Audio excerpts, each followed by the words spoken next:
Political parties have reacted to President Bouteflika's message regarding Algeria's projected shale gas exploitation.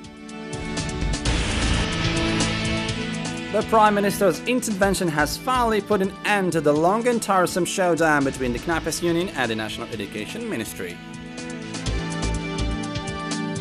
A rare partial solar eclipse took place today at 10 hours 10 minutes here in Algeria.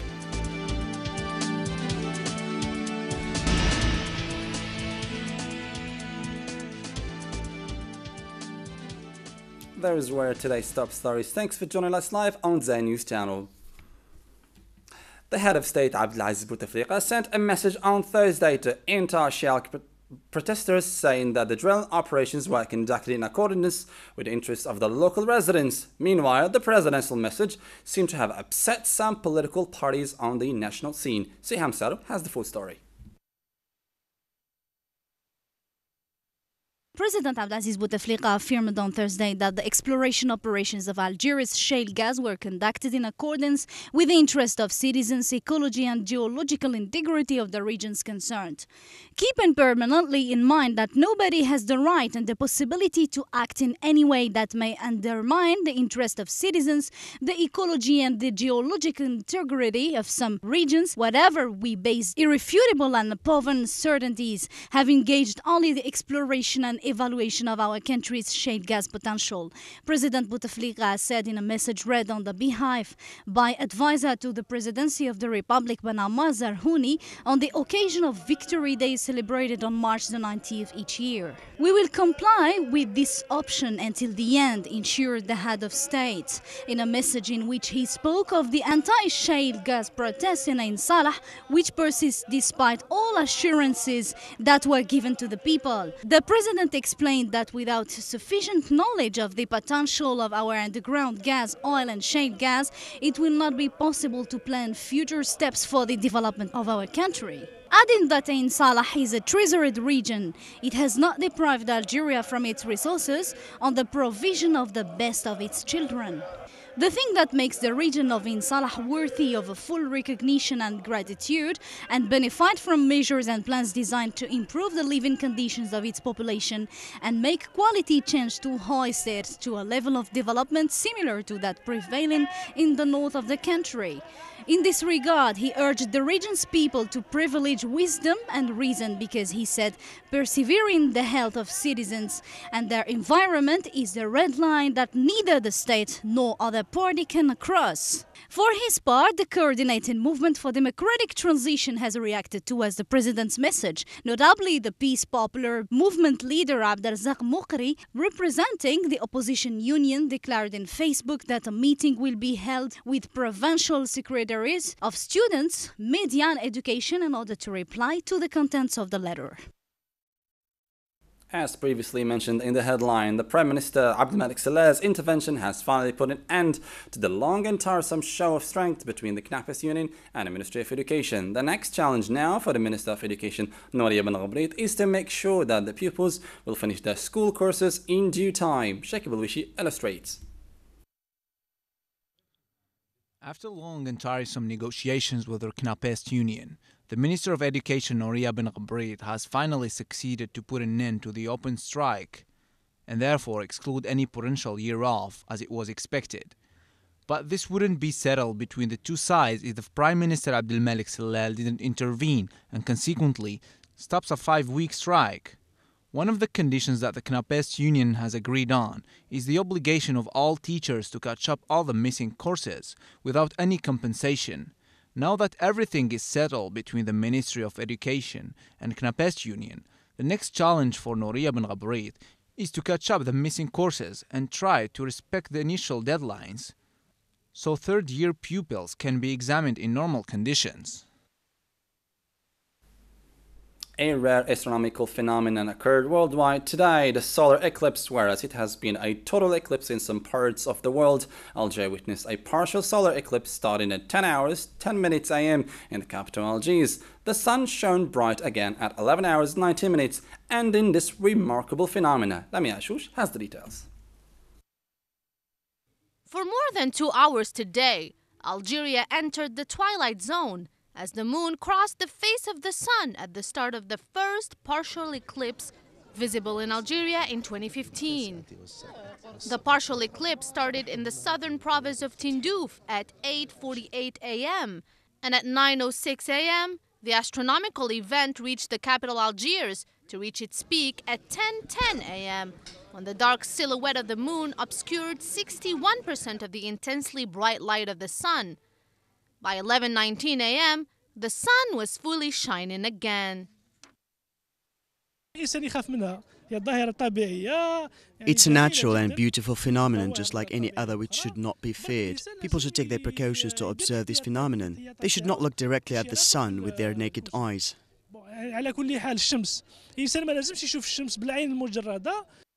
The Algerian Association of Astronomy chose the Riyad al-Fath Square in Algiers to watch this remarkable phenomenon, using telescopes as well as the solar eclipse viewing glasses to protect the eyes from the dangerous rays.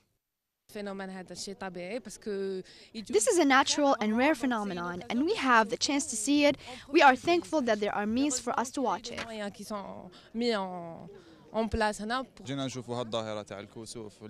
You don't see a solar eclipse every day. The last one was 2 years ago, so we're watching it for the second time. A solar eclipse is a type of eclipse that occurs when the moon passes between the sun and earth, and the moon fully or partially blocks or occults the sun. In a total eclipse, the disk of the sun is fully obscured by the moon. In partial and annular eclipses, only a part of the sun is obscured. A total solar eclipse is expected in Algeria by the year 2027.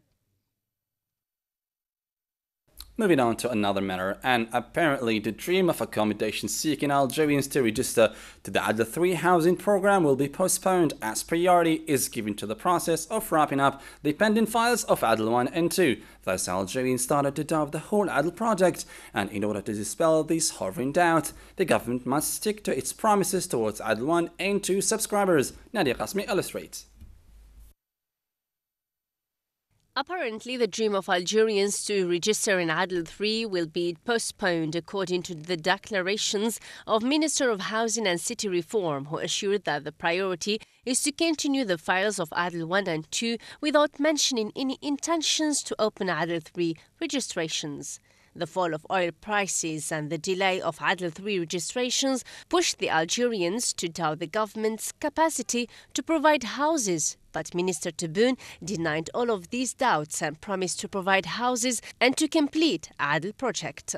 In order to deliver the houses in the right time without problems, Adl project will know a complete and thorough reformation study of its sections and directorates, always according to the first responsible about the sector. Putting an end to all doubters of Adl project since its launch won't stop until the government sticks to its promises towards Adl 1 and 2 registers. In economy news now, Algeria, at the initiative of President Abdelaziz Bouteflika, is engaged in talks with other oil-producing countries in an effort to reverse the nearly 9-month plunge in oil prices that have taken a toll on major energy exporters. Mohamed Barazwan has the full story.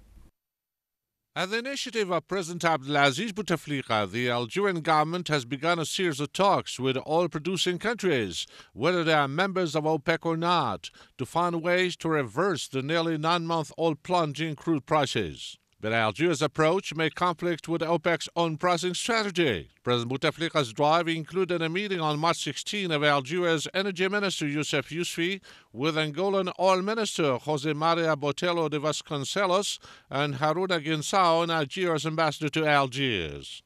Both are OPEC members. On Monday, the president spoke of oil prices in Algiers with visiting Bård Brend, the foreign minister of Norway and non-OPEC oil producer. The drastic fall in oil prices has had an extremely negative impact on the economies of all exporting countries, whether OPEC or not members of the Organization of Petroleum Exporting Countries, Mr. Youssef Yousfi said after the meeting. President Abdelaziz Bouteflika has also invited other oil-producing countries to join the occasional talks. They include Azerbaijan, Colombia, Congo, Equatorial Guinea, Kazakhstan, Mexico, and Russia. Local media outlets said the point of the planned series of meeting is to consider the possibilities to consolidate cohesion between the exporting countries so as to find a joint solution to the situation of oil's price crash. Several of the countries invited to the Bouteflika meetings are hurting financially because they rely heavily on oil for government revenues. The question is whether Algiers' call for talks is at odds with OPEC.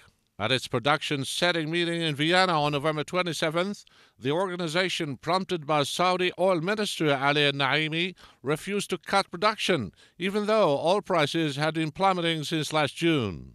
Al-Naimi then argued the strategy was to allow oil prices to fall so low that OPEC's biggest competitors, including U.S. shale oil producers, wouldn't be able to afford to extract oil using methods that are more expensive than conventional production methods. Algerian civil protection squads have been endowed with 4 units throughout 4 main Algerian provinces, namely Borj Barid, Bidaya, Tizi Ouzou and Bouira, for the sake of immediate and professional interventions in cases of natural disasters and urgent catastrophes. Nani Qasmi again. Interventions in natural disasters and catastrophes is actually the job of civil protection squads, who are divided to 4 units throughout 4 main Algerian provinces, Borj Bouarij, Bijaya, Tizi Ouzou and Bouira, for the sake of an immediate and professional interventions in cases of natural disasters according to international standards. The National Directorate of Civil Protection Units design maneuvers programs from time to time to be ready for disasters that may happen. The creation of first support units in 2004 after Boumerdès earthquake is to give a real support to civil protection squads in the places where disasters may happen. We have taken the opportunity as well to modernize protection sector in Algeria.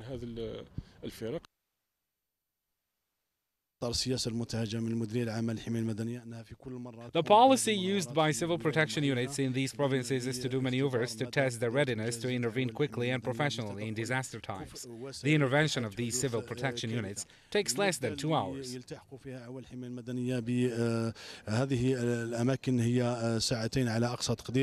Civil protection squads have always proved their readiness and their presence in the forefront of disasters, taking risks even at the expense of their lives for the sake of protecting citizens' lives. A national conference on the situation of the health sector in the south of Algeria will be held on the 29th of the current month in Ouargla. The Minister of Health, Population and Hospital Reform, Abdelmalek Boudiaf, on the sidelines of a working visit to Bashar on Thursday, announced that numerous health-related projects are yet to come. Siham Saru has the full story. The Minister of Health, Population and Hospital Reforms, Abdelmalek Boudiaf, highlighted during his working visit on Wednesday in Adrar, southern Algeria, the need to ensure on-time structures achievements provided in the medical sector in the south, inspecting other structures within its sector in Regan and Oulef provinces.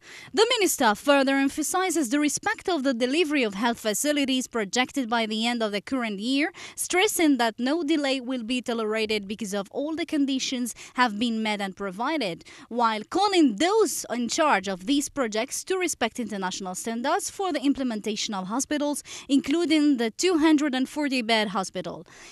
At least 60 units will be mobilized for each new health facility before finishing the project near the medical center.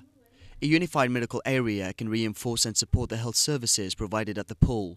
During his working visit, the Minister of Health visited several structures within its sector at the province of Bashar, southern Algeria, announcing that the completion of the project by Cancer Center with a capacity of 140 beds, the structure, whose works were launched in February 2013 at a cost of over 636 million dinars, extends an area of 67,130 square meters, including 40,744 square meters built, and which will be delivered on February 2017, lagging rate of progress of its work by 55%, affirming that the government highlights the need to deliver these projects by the year 2017 to strengthen the sector and support effective cancerous pathologies in the southwest. Moving on to our international news, and in the vexed Libyan file, reports say that extremists of the so-called Islamic State of Iraq and Syria are set to hit Europe if the West does not back up Libyan regular troops with arms and ammunition. Karim Faz Zakir gathered the full story. Fighters of the Islamic State of Iraq and the Levant, ISIL in Libya, will infiltrate Europe if the West fails to support Libyan forces with arms and ammunition, a top Libyan army officer has said. General Khalifa Haftar, the army chief of Libya's internationally recognized government, said ISIL has seized control of at least 2 cities along Libya's long Mediterranean coastline and has a strong presence in several others. It is first major expansion from its bases in Syria and Iraq. In a sign of the group's expanding reach, ISIL claimed responsibility on Thursday for an attack a day earlier on a museum in neighboring Tunisia that killed 23 people, mostly foreign tourists. Haftar told the Associated Press news agency in an interview that his forces need backing from the West against ISIL. He warned that ISIL will spread in even the European countries if the West does not offer real help to the Libyan people, especially the Libyan army. ISIL, he said, will head with the illegal migrants to Europe, where corruption and destruction will spread just like Libya, but there it'll be hard to confront them. Haftar's comments came as Bernardino Leon, the UN envoy to Libya, was due to meet on Friday delegations from Tobruk and the Tripoli-based government in Rabat, the Moroccan capital. On Thursday, delegates from the Tripoli-based government had to delay their trip to Morocco after the only functioning commercial airport in the capital was attacked by warplanes from the UN-recognized government. Moving on to the Middle East, where suicide bombers have attacked 2 mosques in Yemen's capital, Sana'a, killing at least 126 people and wounding many others. Reports say that worshippers were attending noon prayers at the Badr and Al-Hashush mosques when at least 3 attackers struck. The mosques are used mainly by supporters of the Zaidi Shia-led Houthi rebel movement, which controls Sana'a. Moving on to Europe now, the EU sanctions imposed on Russia will remain in place until a Ukraine peace deal is fully implemented as agreed by EU leaders at a summit held in Brussels. Economic sanctions imposed on Russia will remain in place until a Ukraine peace deal is fully implemented. EU leaders have agreed at a summit in Brussels. The move effectively extends the sanctions, reluctantly supported by some, until the end of the year, if that is necessary. Progress is also said to have been made on energy union, with agreement over improvements to infrastructure and information sharing. The energy union is a necessity because Europe spends 400 billion euros on it per year, which is more than 1 billion euros per day. It's obvious that we have to put an end to the total dependence on other countries.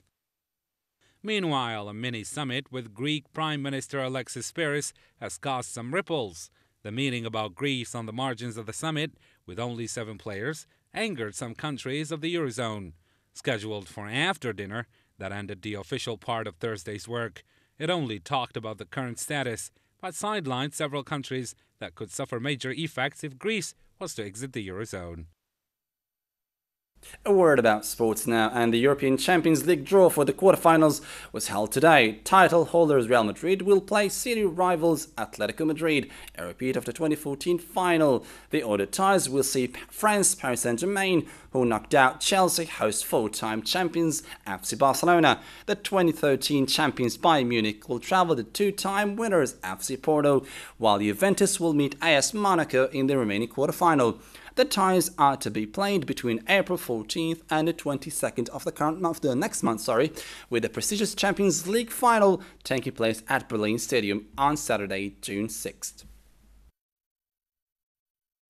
And to wrap it up now, let's move to the Saura region in the south of Algeria, which is famous for its rivers and, of course, its archaeological site. The latter, unfortunately, suffer as much as many other historical sites from neglect and lack of renovation. The region has witnessed the passage of several ancient civilizations, leaving behind numerous archaeological vestiges. The Saura region has been the place of many civilizations, notably Berbers, Arab, and even Jewish. The name Saura was originally taken from the Saura River. It is considered as an archaeological site, as it has many historical castles that represent the eternal image of tribes and their history. Most of the buildings in the Saura area were inaugurated between 1310 and 1500. Back then, it was the source of old life, notably Al-Humra, Taghit, and Ibn Abbas. We have started renovations, and now that we have funds, we will start the operation as soon as possible. Despite its archaeological touristic importance, which should get the government a lot of money, if Algeria has tourism industry, the reality and the neglect of the relevant authorities makes this a far-fetched dream. And with these amazing views of our country, we come to the end of our news in English brought to you from Dzair News Channel. Thank you for stopping by.